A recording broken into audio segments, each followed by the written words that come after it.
Sejam muito bem-vindos a mais uma live literária, tudo bem? Estamos aí em mais um dia da maratona de lives com autores aqui no projeto do Livro Não Me Livro. Para quem vem acompanhando desde sábado, estamos recebendo aí muitos autores e autoras, feito sorteio, muito bate-papo e risado, uma delícia, do jeito que a gente gosta. E esse ritmo vai continuar ao longo do mês, tá? Essa semana tá cheio de gente boa vindo para o podcast para falar sobre seus livros.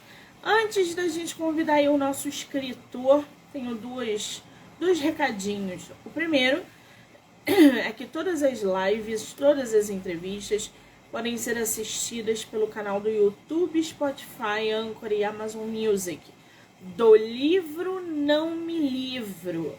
Então já corre lá, já se inscreve para assistir não só as entrevistas, mas todo o material que é gerado diariamente no podcast, tá bom?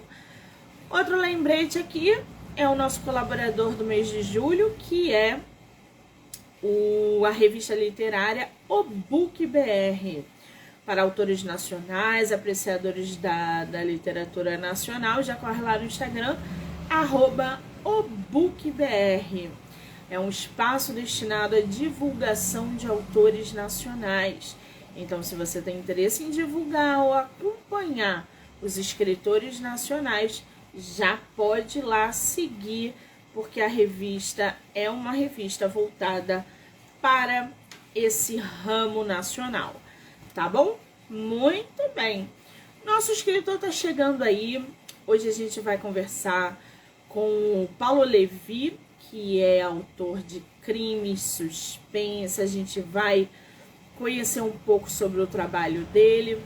Essas capas lindíssimas do nosso escritor. Lindíssimas assim, eu adoro, né, gente? Para algumas pessoas é mórbido, mas eu adoro. E aí a gente vai falar sobre os livros do nosso escritor. Vamos aguardar ele entrar aqui um pouquinho. Deixa eu mandar aqui mensagem para ele. Deixa eu ver se ele entrou aqui. Muito bem, hoje tem live, gente. 8 horas da noite, 7 horas da noite, 9h30 da noite. Amanhã tem live também, tá? Essa semana tá cheia de gente aqui no podcast pra gente trocar uma ideia.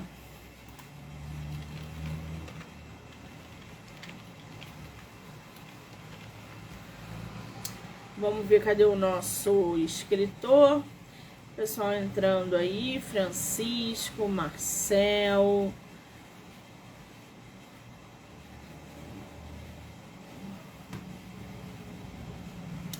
Cadê nosso autor? Ele falou, vamos lá, já estou lá. Aonde? Aonde nosso escritor está? Oh, meu Deus.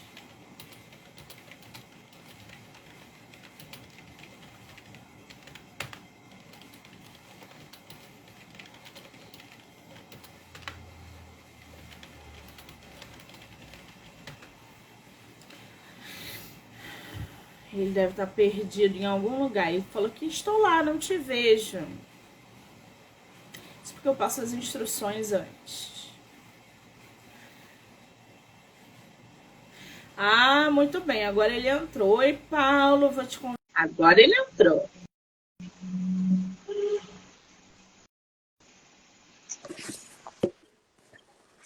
Tudo bem? Olá! Você estava perdido em algum lugar? Não, é que eu às vezes me confundo com esse verso digital. É muito comum isso. Não se preocupe, é muito comum. Querido, seja muito bem-vindo ao meu projeto de lives do mês de julho. Muitíssimo obrigada, tá? Muito obrigado. Muito obrigado pelo convite. E boa tarde a você, aos teus espectadores também. Me diz uma coisa, você é de qual lugar do Brasil? São Paulo. São Paulo. Conhece o Rio de Janeiro? Conheço sim. Esse ano a gente vai ter Bienal, você pretende vir? Como é que é? Desculpa. Vai ter Bienal esse ano. Você pretende vir ao Rio? Ah, é possível. Vou ter que ver se dá para encaixar aqui na programação daqui, mas é possível sim. Muito bem. Se você conseguir vir, mande mensagem para que a gente possa aí se conhecer pessoalmente, tá? Eu estarei lá na Bienal. Vai ser ótimo encontrar os escritores. Você tá... Agora... Não, tá de lado, né? Tá de lado assim. Isso. Tá bom. Agora sim. Paulo, querida, a tua primeira entrevista literária ou você já fez entrevistas, por exemplo, no YouTube, ou TikTok, ou em alguma outra plataforma? Não, fiz entrevista no Instagram, televisão, YouTube, já fiz algumas, sim. Muito bem, que bom. Estou nessa carreira desde 2010, né? Desde 2010, mas você lançou livro em 2010, é isso? Não, comecei a escrever o primeiro livro em 2010, publiquei em 2011. Aí o segundo veio em 2012, o terceiro e o quarto vieram nos anos seguintes. O último que eu lancei foi o último folhão em 2020, no meio da pandemia. Caramba, quer dizer, já tem mais de 10 anos aí nesse caminho da literatura. 2011, gente, a gente não tinha metade dos recursos que a gente tem hoje, Paulo.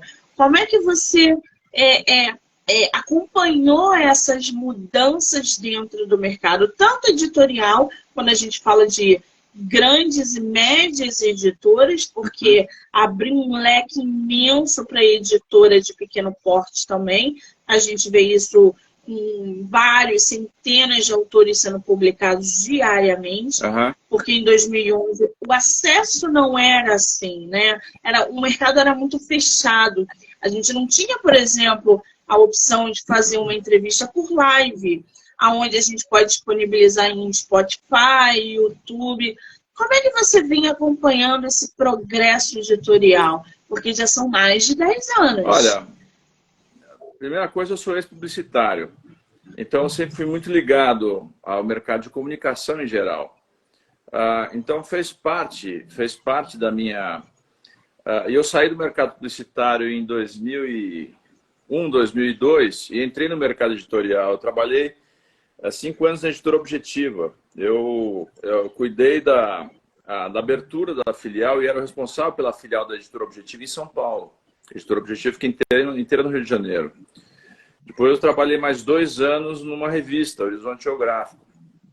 Então eu consegui acompanhar relativamente bem essa migração toda da comunicação e confesso que no começo, no lançamento dos primeiros 2 livros, em razão da minha experiência publicitária, eu acabei conseguindo bastante espaço na imprensa tradicional, jornais, revistas principalmente. Só que de lá para cá, uma coisa que eu percebi é que esses espaços diminuíram cada vez mais e alguns veículos simplesmente desapareceram. Os espaços para a cultura, né? E hoje em dia o jogo é completamente diferente. Hoje em dia é inteiro digital. Na pandemia, eu fiz o lançamento do meu 4º livro 100% digital. Foi no Instagram e deu tudo certo. Enfim, era a ferramenta que a gente tinha naquele momento, né? Mas eu percebi que essa tendência ela se solidificou agora. E agora não é mais uma tendência, agora é uma realidade. Por quê? O que aconteceu? O que a internet ajudou nesse processo é que ela mais ou menos homogeneizou, colocou tanto os pequenos como os grandes com as mesmas ferramentas e colocou todos no mesmo patamar em termos de potencial de comunicação. Obviamente que um bom orçamento por trás sempre ajuda, porque uma editora grande tem mais cacife. Mas em termos de ferramenta, agora as ferramentas são as mesmas, tanto para os grandes quanto para os pequenos. Exatamente. O que possibilita também a publicação de muitos autores. Peraí, gente, que eu acho que travou aqui, né? Possibilita a publicação de muitos autores, como a gente tem visto aí, de diversos gêneros. Esse marketing digital, ele realmente é muito importante. Agora, Paulo, eu estou vendo aqui que você é um escritor de crimes, é isso? É isso aí. Suspense. Aliás, as suas capas. Eu estava falando um pouco antes de entrar na nossa live, eu falei, gente, eu sou apaixonada por capa branca. O meu último livro ia vir com capa branca e eu desisti porque eu vi uma imagem que eu gostei mais, mas eu acho que a segunda edição eu vou fazer nesse estilo do branco. Suas capas estão lindíssimas, Obrigado. muito bem feitas. Você tem o Pedra Bruta, o Último Folião, Morte na Flip, Flip para ti? Não, é aí que entra a minha liberdade criativa. Eu sempre fui muito a Paraty e eu tive a visão do crime do primeiro livro, que é o Requiem para o Assassino, em Paraty. E por essa razão eu resolvi ambientar a cidade, o livro, não em Paraty, mas numa cidade inspirada em Paraty. Eu mudei o nome da cidade para Palmira. Por que isso? Porque eu simplesmente não queria que o meu personagem, que a cidade de Paraty se tornasse mais um personagem no livro.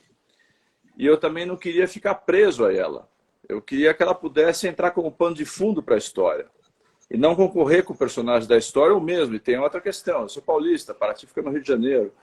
A única coisa que eu queria era reclamação. Ah, não, Paraty não é exatamente assim. Tá vendo o escritor paulista que escreveu errado a respeito de Paraty? Então, para não ter esse tipo de problema, eu resolvi criar o meu próprio universo e do qual eu tenho 100% de controle. Agora, os teus livros é uma continuação do outro ou são volumes únicos? Olha, eles podem ser lidos fora de ordem, mas eles têm algumas questões, principalmente pessoais ao delegado, que são sequenciais. Mas não inviabiliza você ler fora de ordem, não. Nem um pouco. Você está com teus livros aí físicos em mãos ou não? Não estou aqui agora. Não estou aqui agora. Ai, gente, queria mostrar para vocês a capa. É porque no Kindle, gente, o Kindle é preto e branco, então vocês não vão conseguir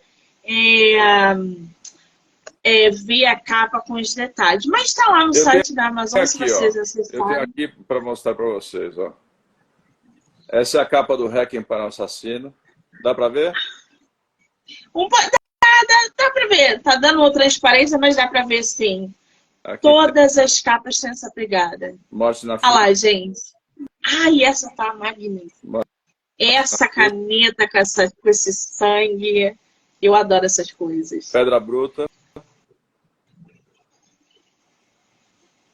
E a capa do Último Folião que tá hilário, gente. Tá maravilhosa. Olha isso. Para algumas pessoas pode ser um pouco mórbido, mas eu adoro capa assim, gente. Você sabe que essa máscara foi produzida por um artista plástico de Paraty mesmo. O crédito dele, inclusive, está na folha de créditos. E eu comprei essa máscara dele. Essa máscara é produzida por um artista de Paraty. Ai, que maravilha! Ele tem um ateliê e as outras capas? Como é que surgiram as outras capas? Olha, eu lancei o Requiem para o Assassino em 2011 com um projeto gráfico bastante diferente desse, um pouco mais escuro. Eu queria que desse um tom um pouco, não diria mórbido nem dark, mas um pouco mais tenso. E que ao mesmo tempo remetesse a alguma coisa a Paraty, né? Embora a cidade do livro não se chame Paraty. Infelizmente, essa capa no ponto de venda não foi bem. Nas livrarias, no ponto de venda, ela desaparecia, nas prateleiras.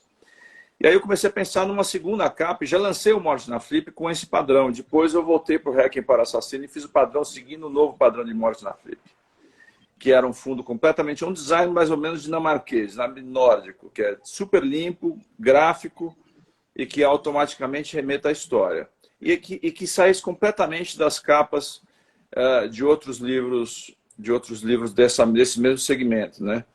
Enfim, foi a minha experiência como publicitário que me ajudou nessa escolha de adotar esse padrão gráfico. Muito bem.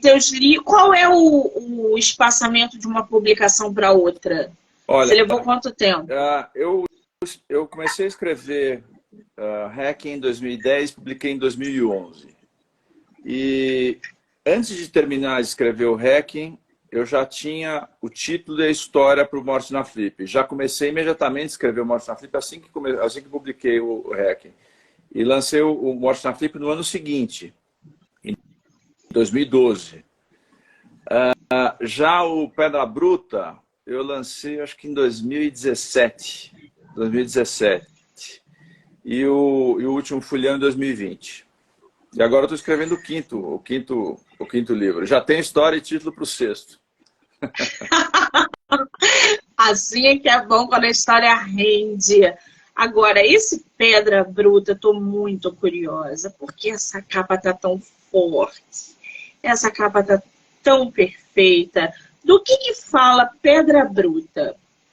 A partir do Pedra Bruta, né, já a partir do Morte na Flip, eu comecei eu decidi que uma das maneiras de tornar a história mais interessante, mais ambientada na cidade, de Paraty, embora não seja Paraty, a cidade do livro é Palmira, é trazer um aspecto histórico da cidade. Então, no Morte na Flip, ambientei na Flip, e já no Pedra Bruta, traz a questão do envolvimento, não do envolvimento, mas da influência da maçonaria na cidade. A cidade de Paraty, o centro histórico de Paraty foi construído pelos maçons no século XIX, foi projetado pela maçonaria. Então, e Pedra Bruta é um termo maçom que designa aquele que é um iniciado, vai ser um iniciado na ordem, e, portanto, ele ainda é uma pedra bruta, que precisa ser talhada com o tempo até que se torne uma pedra perfeita e lapidada, entendeu? É uma questão da própria maçonaria, que eu procurei trazer para o livro e que eu acho que foi bastante feliz. Agora, eu estou vendo aqui no Kindle que você tem duas versões da Pedra Bruta, né? Aqui no Kindle está uma capa que está diferente no site da Amazon, mas é tudo a mesma coisa. Os sites são os mesmos, gente. Mas se vocês colocarem aqui no Kindle, Pedra Bruta vai aparecer com essa capa aqui, ó. Isso. Não sei se dá para ver. Mas quando a gente entra no site, é a capa de uma mão segurando um coração. Mas é o mesmo livro, tá, gente? Do Paulo Levi, Pedra Bruta. Isso aconteceu. Agora... Vou te explicar por que aconteceu isso. Tanto o Hacking Paracino como o Morte na Flip, eu publiquei na editora Bússola, que é a editora que eu mesmo fundei. E eu fundei a editora antes de me tornar escritor, eu publicava outros autores. E a partir do momento em que começou a ter uma dificuldade das editoras da Livraria Cultura, Livraria Saraiva com o mercado, e o mercado começava a se tornar mais complicado para os pequenos editores, eu resolvi rescindir contrato com os autores e publicar só os meus livros. Portanto, nesse período, o Pedra Bruta foi publicado, a primeira versão de Pedra Bruta, que é a mão segurando o coração, foi publicado pela editora do SESI. E depois que os direitos voltaram para mim, eu voltei a publicar o Pedra Bruta na editora Bússola, que é essa nova capa com o estilete, né? Não é estilete, é um bisturi, né? Uma espécie de estilete, isso aí. Agora, ô Paulo, me diz uma coisa, com mais de 3 livros publicados, você, do gênero ali, colocando crimes, uma cidade fictícia. Para quem não conhece Paraty, gente, ele pegou a referência de Paraty, é aqui no Rio de Janeiro, é no litoral, é uma cidade belíssima. Paraty tem a Flip, que é uma feira literária que acontece, se eu não me engano, anualmente, enfim. Ô Paulo, qual foi assim o seu, mesmo dentro do mercado editorial, publicitário, entendendo de marketing digital, qual foi o seu maior desafio ao longo dessa trajetória literária, desde o seu primeiro lançamento até agora a produção do seu próximo livro? Meu maior desafio tem sido fazer minha obra chegar aos leitores. E e encontrar espaço para que a minha voz possa ser ouvida no meio de todo esse ruído que tem na internet, redes sociais. Por quê? Até pouco tempo atrás, o livro predominava como um entretenimento de grande valor.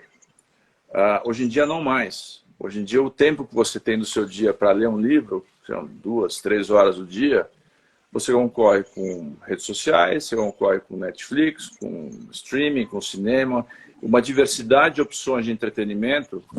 E o livro, por ser um tipo de entretenimento que exige um pouco mais de trabalho, ele acaba ficando para trás.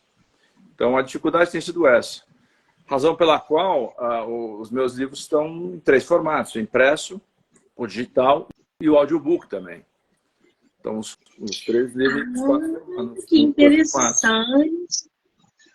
Muito interessante isso. Eu falo para os meus autores, se vocês puderem, invistam em audiobook. Hoje em dia, as pessoas estão escutando o teu livro enquanto vão trabalhar, enquanto estão na academia, enquanto estão numa fila. O audiobook atinge e alcança um número muito maior de leitores. Tem gente que não consegue ler um livro físico, então recorre ao audiobook. Está ali no metrô, no carro, no Uber, sei lá onde, está escutando a tua história, está conhecendo o teu trabalho através do audiobook, além de ser extremamente inclusivo. Pessoas com dislexia, deficiente visual, todo mundo acaba aí ouvindo o teu livro. Que coisa boa. Quem quiser escutar o teu livro, aonde que pode acessar? Bom, o impresso você encontra nas principais livrarias, Amazon, Livraria Leitura, livrarias aqui em São Paulo também, e Brasil inteiro, principalmente pela internet. No digital também, nos mesmos portais todos. E no audiobook ele está também nos grandes portais, está na Spotify, inclusive, Toca Livros, Quilo. Eu adoro o audiolivro.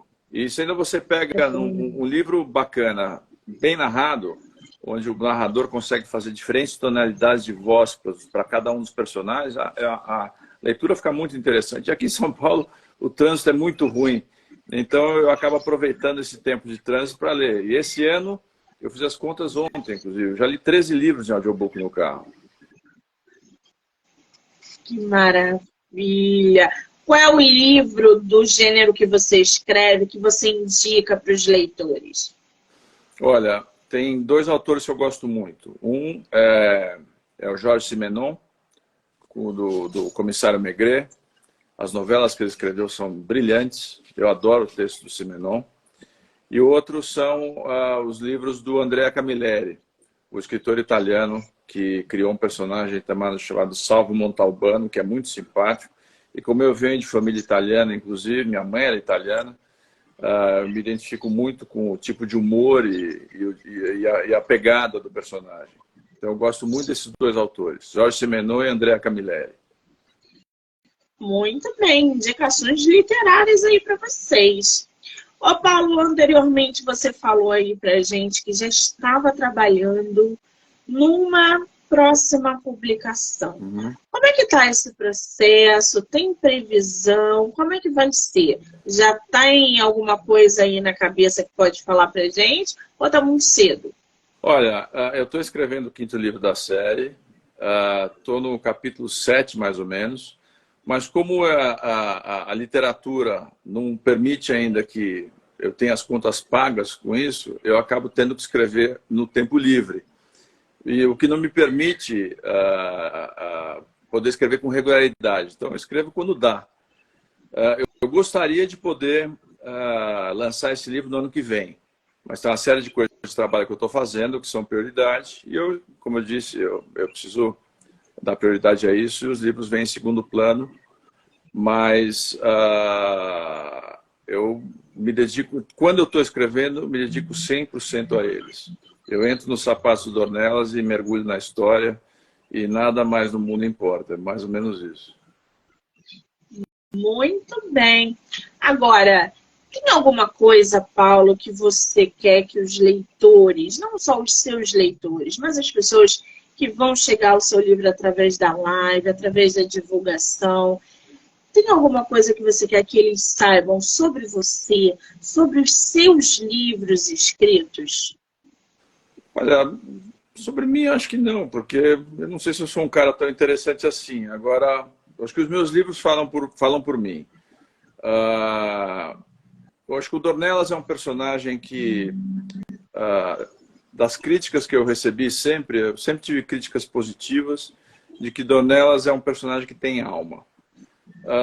E o que eu consegui colocar no Dornelas, que eu acho que foi bastante feliz e a minha intenção recorrente, é procurar fazer um personagem com defeito,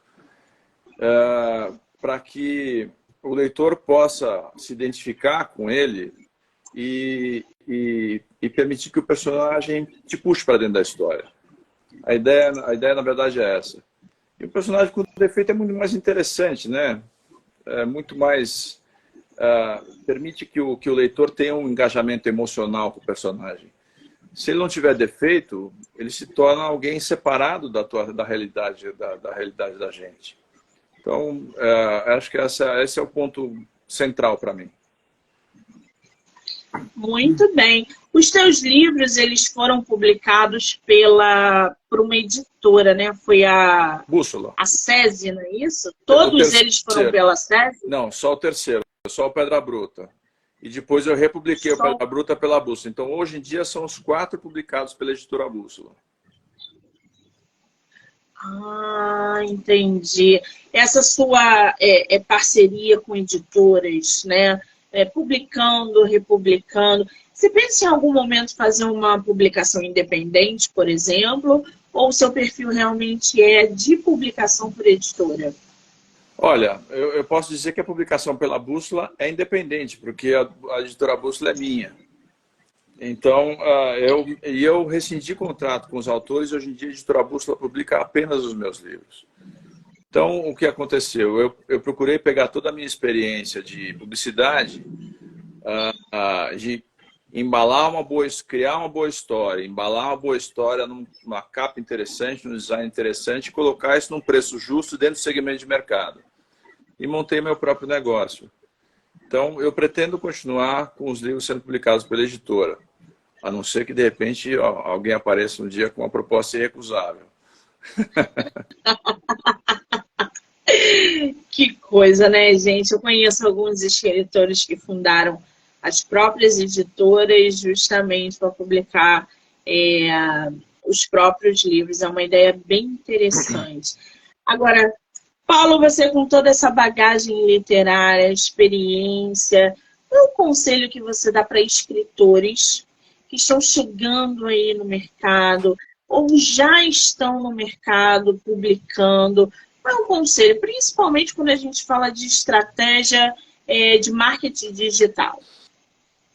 Olha, eu acho que todas essas ferramentas de marketing digital são ótimas, mas no final das contas elas são todas ferramentas.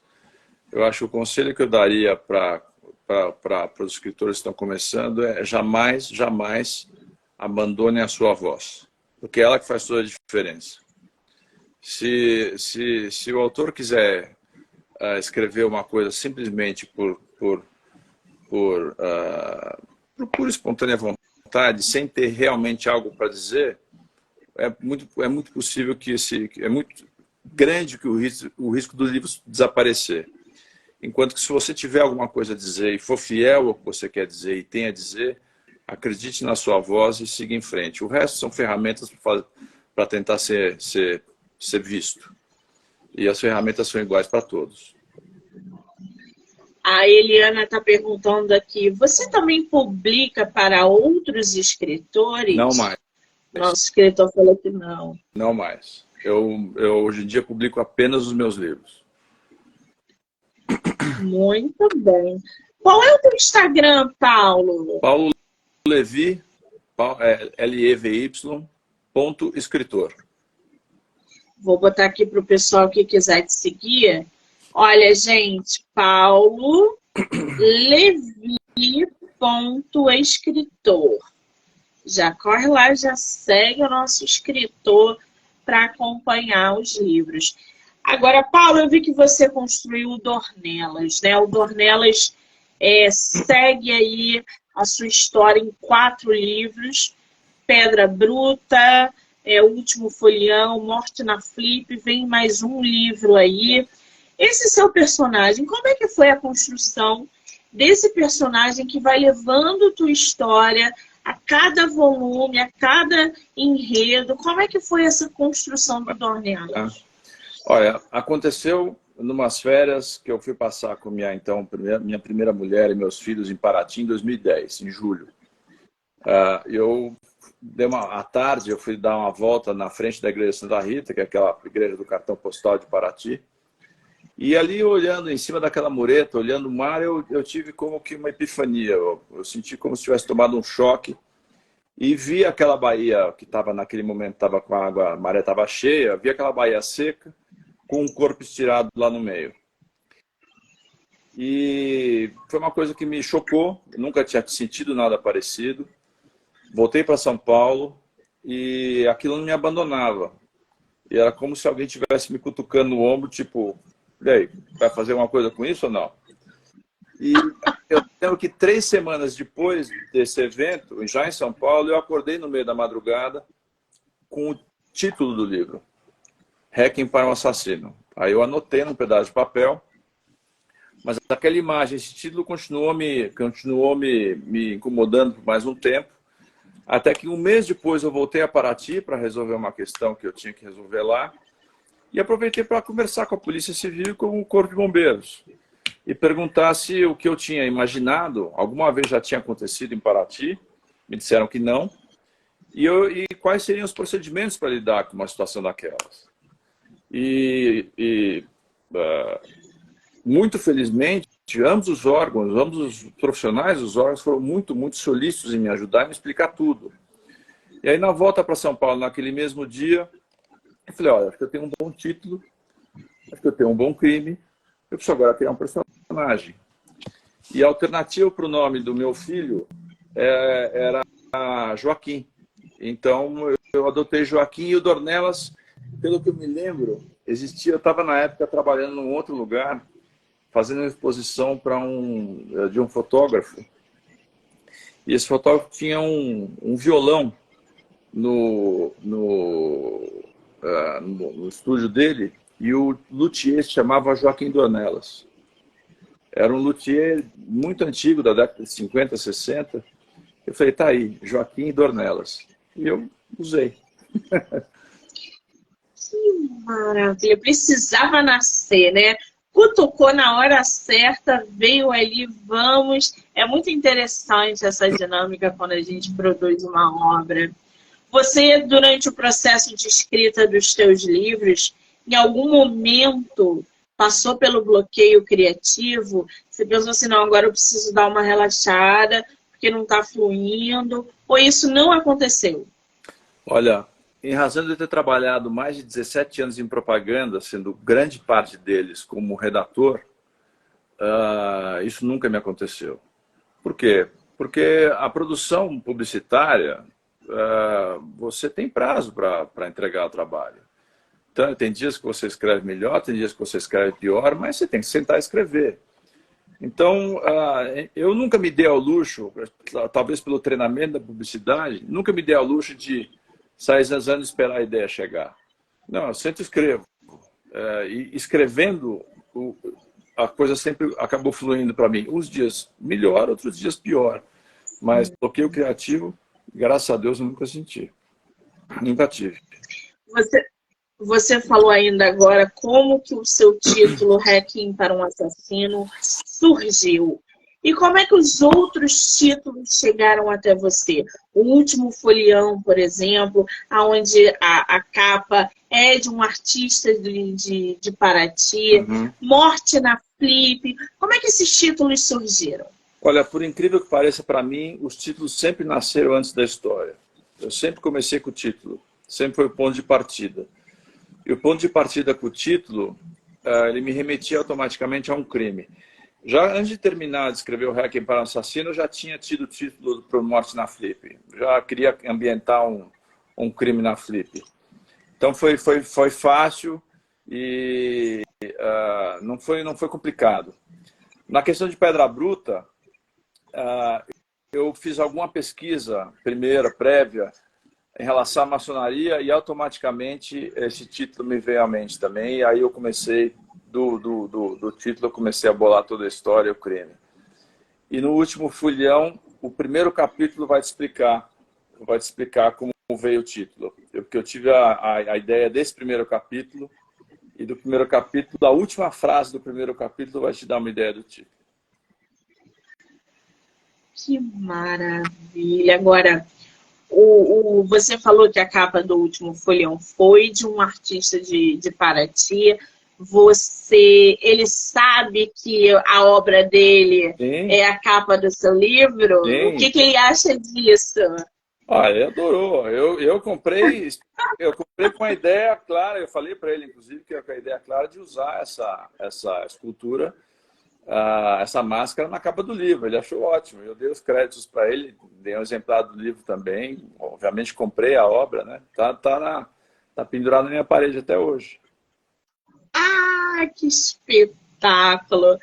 Agora, Paulo, o que os leitores podem esperar dos seus livros que estão no mercado? Pedra Bruta, Requiem para um Assassino, O Último Folheão e Morte na Flip. Eles podem esperar um texto instigante, uma história policial brasileira, com o nosso tempero brasileiro, com um pouco do humor brasileiro também, um pouco do sarcasmo brasileiro.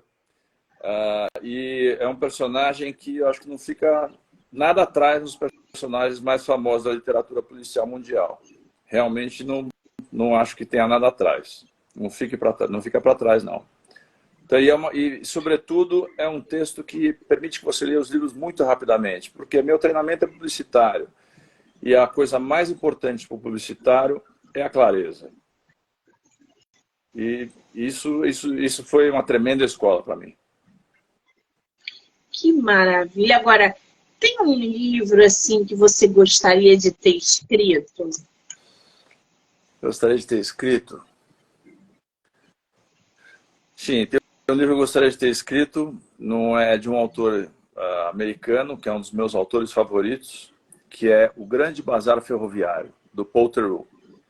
Esse é um livro que eu gostaria de ter escrito. Por quê? Porque para escrever esse livro, o Paul Theroux teve que fazer uma viagem de trem. Ele saiu de Londres de trem, cruzou toda a Europa, entrou na Ásia, cruzou toda a Ásia, foi até o Japão e voltou ao norte pela Transiberiana para dentro da Europa. Uma viagem que demorou 6 meses, ele fez essa viagem em 74. E é um dos livros, para mim, um dos livros mais espetaculares que eu já li. É um livro que eu gostaria de ter escrito para poder ter feito a viagem. Repete o nome, por favor, Paulo. O Grande Bazar Ferroviário. O Grande Bazar Ferroviário. Já vou separar aqui, porque eu adoro indicação de livros. Muito bem.